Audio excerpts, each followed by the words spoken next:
Dear friends, good morning on Wednesday the 31st of March. In last Sunday's Guardian, the journalist John Harris wrote a very honest article entitled "How do faithless people like me make sense of this past year of COVID?" Here are the first 3 paragraphs. When my partner and I filled in our census form, we got to the section about faith, both ticked the no religion box and seemed to think nothing of it. But for an hour or 2 afterwards, I felt a pang of envy that has occasionally surfaced in the past.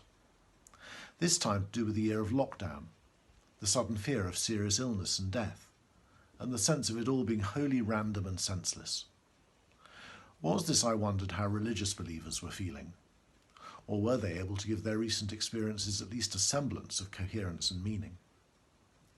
Like millions of other faithless people, I have not even the flimsiest of narratives to project onto what has happened, nor any real vocabulary with which to talk about the profundities of life and death.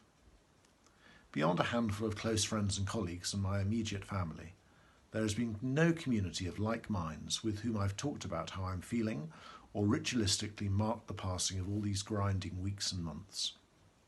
Even now, with restrictions soon to be lifted, the chance of any shared reflection on last year's events seems slim.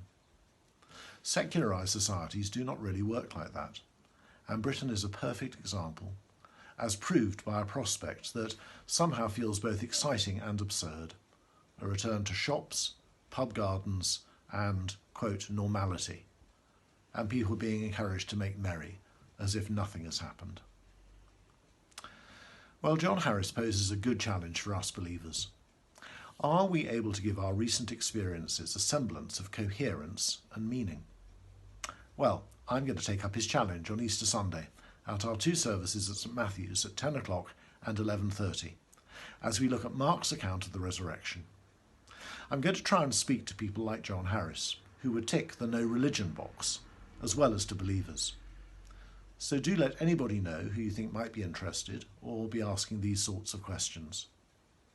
The 10 o'clock service is full, but there is still plenty of space at the 11:30, and you can just turn up at the Minster at 11 for a more traditional Easter communion. Please note that in the week after Easter there'll be no more updates because most of the staff will be having a post-Easter break. God bless you today.